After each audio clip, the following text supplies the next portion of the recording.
It's a completely irrelevant criteria. You run to win the electoral vote. It's like, no, but we kicked more field goals. Yeah, but did you have more points?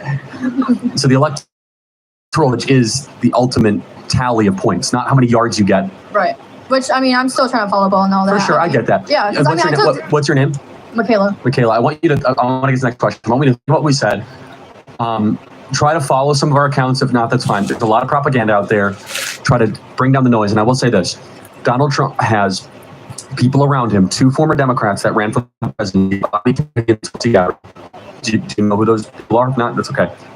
You should do research. They're former Democrats that ran for the presidency, and they're behind Trump because Trump is a ticket that's unifying the country and will make the country great again. What about the 13 different people that worked alongside of him, including his vice president? Yeah, the people he fired. I think it's awesome. No, they are not with him. No, I think it's awesome they're against him. That's what I'm saying. No, you know why they're against him? Because he's a threat to the system they represent. Because we're actually going to have a voice against the warmongers and the neocons and the corporate interests.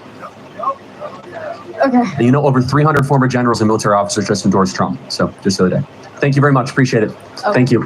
Well, hey, that ended pretty nicely. I'd like to see some productive dialogue at the end there. Well, who knows? Maybe Michaela is a future conservative in the making. I don't know. With all that being... She sounds pretty delusional.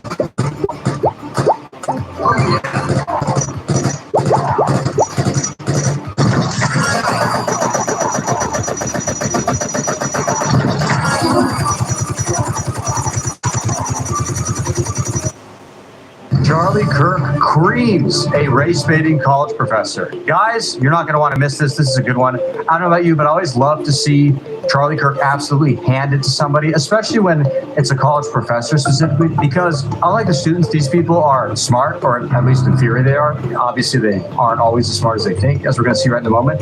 And I think it makes for a more fair and interesting matchup, and it really lets the best of the best with those 2 ideologies face off. So I really enjoy that. I think you're going to like it too. And we're going to get right into it. But first, everybody, help me out, all right? Do me a big favor over here. Like our video, share it around, and if you're new, subscribe to the Resist Dimension YouTube channel so we can keep bringing you guys this hard-hitting content. And for those of you who are returning, thank you so much. We're so glad to have you back. As always, everybody, I'm your host, Darian. Let's get into the show.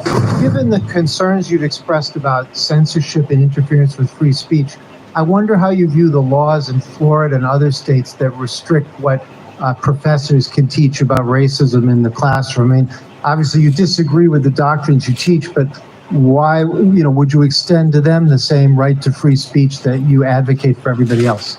No, I mean, it's a matter of curriculum, right? So I would ask the question, should we teach the flat earth theory in physics, right? Should we teach bloodletting in biology?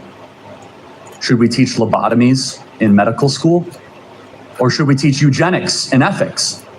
No, there's some ideas that are so reprehensible and provably wrong, they shouldn't be in anywhere close to an academic environment. Now, a professor obviously has the freedom of speech to say what he or she wants individually, but from a curriculum standpoint, from what you're able to measure or test, to say that all of a sudden we're going to teach that race matters, that somehow that people are suffering from a pandemic of whiteness, as Coca-Cola would say, or just critical theory or critical race theory, no, that has no place in an educational environment, because in an educational environment, it's less about really the opinion of the teacher or the opinion of the student. It's the pursuit of the soul and the entire being of the student towards truth, goodness, and beauty.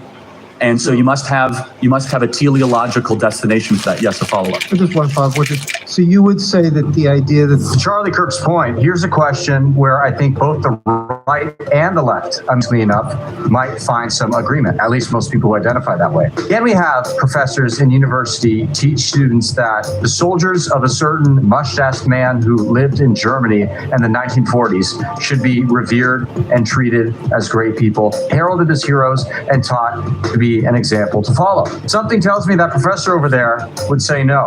And same with most people, whether they're left-wing or right-wing. Well, why not? It's free speech after all, right?